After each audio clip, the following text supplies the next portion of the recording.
Hi everybody. I felt inspired to knock off a very quick video by another collector here on YouTube.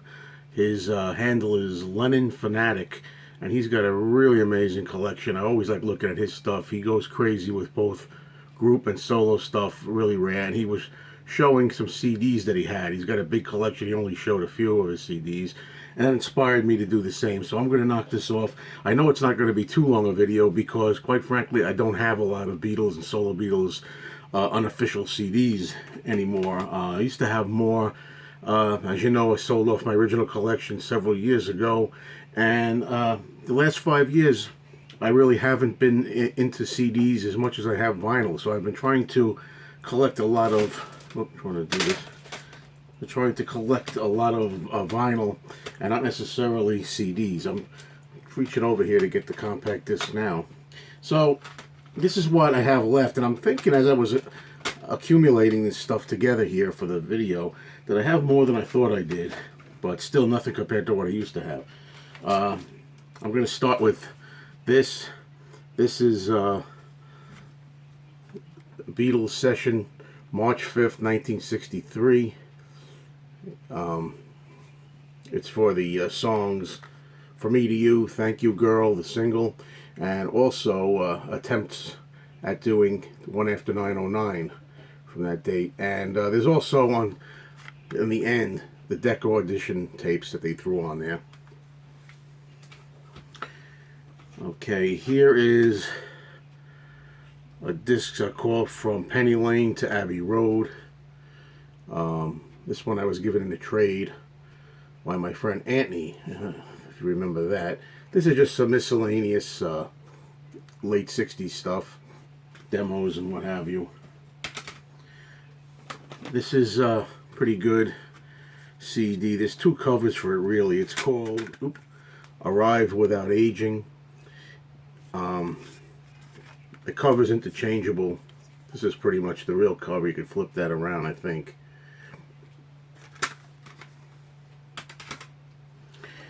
Here's something I just got recently. It's more studio sessions, especially from the early days. It says the Beatles. It has the February dates of 1963. It says Manchester and London here. So you have basically studio outtakes from the Please Please Me sessions, largely. And from what I can see here, nothing else. So I don't know what the whole Manchester bit is about. Now here's one CD that I kept out of a box set. I used to have a box set that had several CDs in here, and I got rid of the box, I guess, and the rest of the CDs, and I only kept this one. And the reason that I kept it was because it had a lot of good studio outtakes on it back there. I don't know how well, if you can read any of those, but it's funny looking at this picture.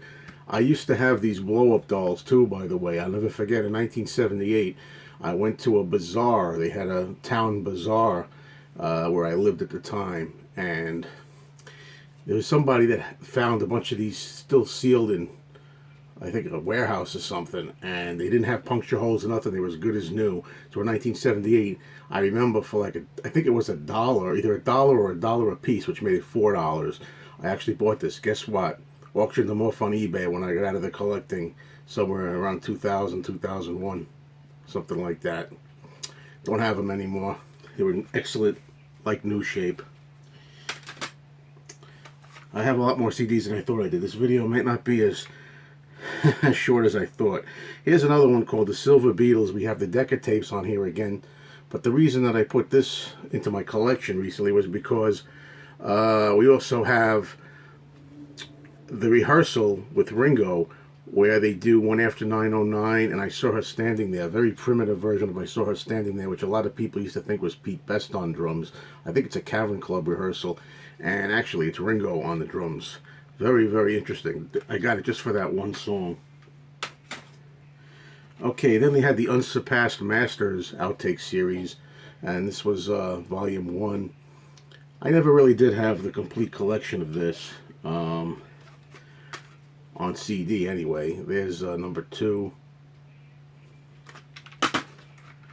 skip over to number 4. Then we go,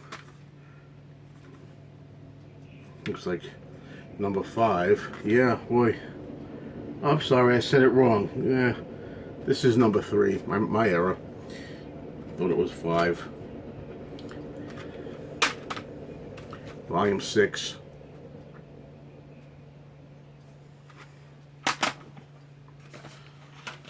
And finally, Volume 7.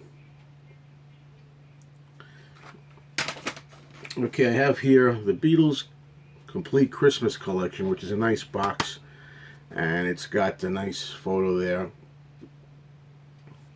And inside the CD comes out, actually looks like this. It's the complete Christmas messages for the fan club. But what's really great about it is it's also got a nice Christmas booklet. And it's not, you know, it has the artwork for the original Beatles Christmas singles. It's not just the fan club message recordings on this.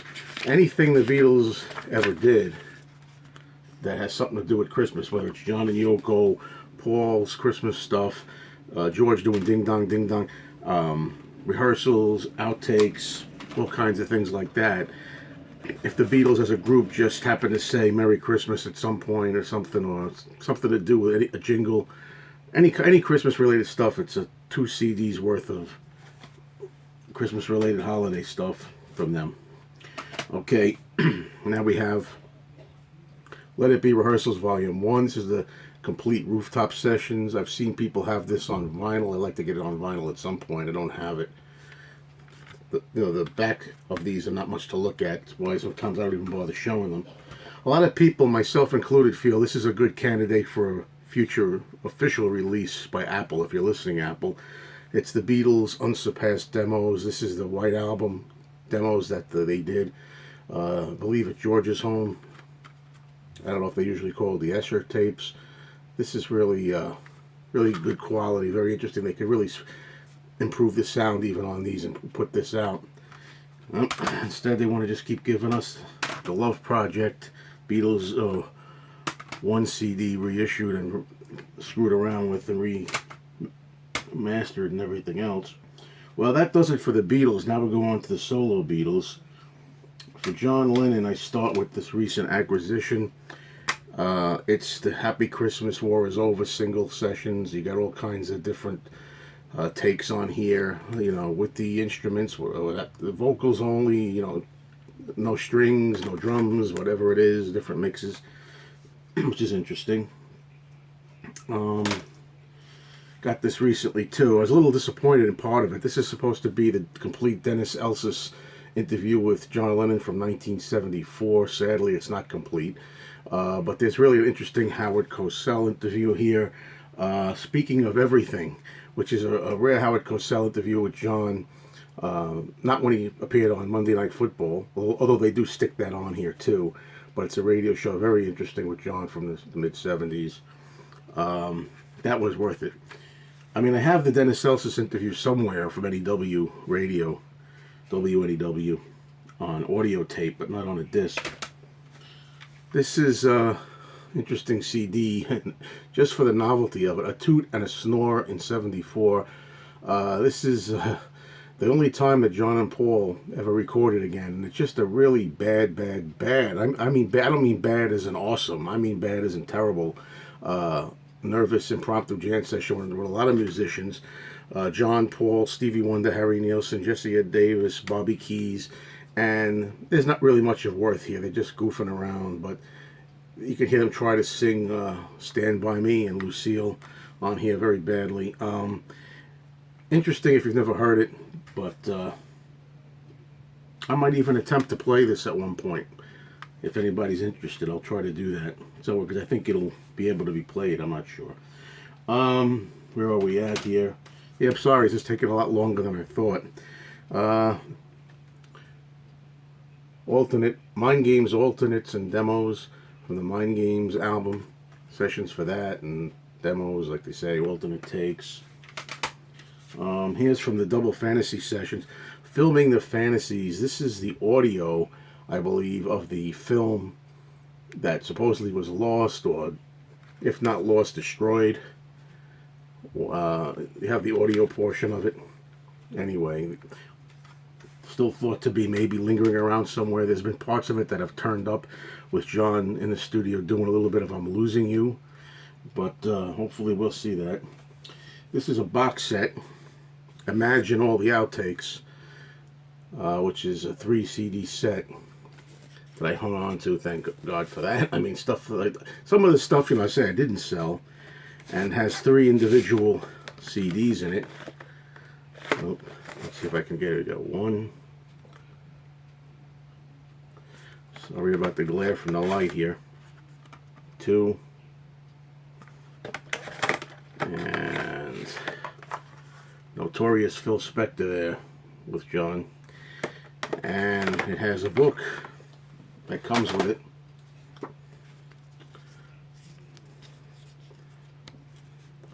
If only you could show every page, right?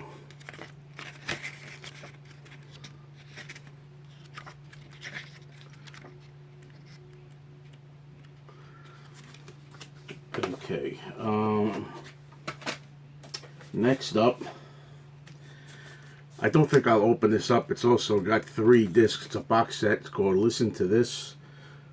It's got the Ultimate Walls and Bridges Anthology, all kinds of sessions and demos and rehearsals and things for the Walls and Bridges sessions. Glad I hung on to that. Okay, now we move on to Paul McCartney. I don't have a lot of Paul CDs at the moment, but I do have It's Now or Never, the complete Russian sessions. I'm not really. I'm ashamed to say I really haven't listened to this in a long time. I don't know if it's the official Russian album itself, really, or if it's like outtakes and things like that. I'm not a big fan of the Russian album, the oldies of that. I originally got it because it had Paul doing It's Now or Never on here, Elvis song, and now I got that on vinyl on an album called The Last Temptation of Elvis, with Paul's doing it. It's Now or Never. Here's something called the piano tape, which is very interesting. A lot of rough piano demos of Paul doing a lot of songs, and the best way is, if at all possible, if you could freeze that if you want to see the track listings. Don't know. I'm sorry again. Sorry about the glare here from the light. Hopefully you can take a look at that in more depth if you like. This is Good Signs, the complete CD collection, volume 3. I mean, this is just one of, I guess, 3 CD collections. There's all kinds of B-sides, Girls' School, Ode to a Koala Bear, things like that. Give Ireland Back to the Irish, Good Night Tonight, different stray singles and things. Paul still needs to do this. Paul, please, man. Please. I liked Pure McCartney. I really did. Pure McCartney's terrific. I love the archives collection you're doing. But we really, really, really need you to come out with a really amazing B-sides and stray singles box set. That's why the unofficial guys do it best sometimes. You know that. The collectors know that. Here's a 2004 summer tour, St. Petersburg, the Palace Square in Russia. Paul. I don't mess around with too many concerts. I'm not a big live music fan. Never have been. If I'm going to watch something live, rather than just hear it, I'd rather watch, the visuals. Like, I'd rather see the Wings Over America film, or George Harrison live in Japan, videos of him performing the songs rather than actually just listening to it. And here's one from 2002. Unfortunately, it's a tour that I missed. I don't know how I missed it, but I did. The Driving Rain tour, Nassau Coliseum. And it wasn't just because I think Driving Rain is Paul's worst album that he ever did. I just happened to miss the tour. Now I only have a couple of George Harrison CDs. This one is called Traveling Wilburys Volume 4. It's got some stuff on it. Got different takes and things, and interesting. And this is really excellent by George. This is called Beware of Abco. Really good, excellent sound quality stuff here.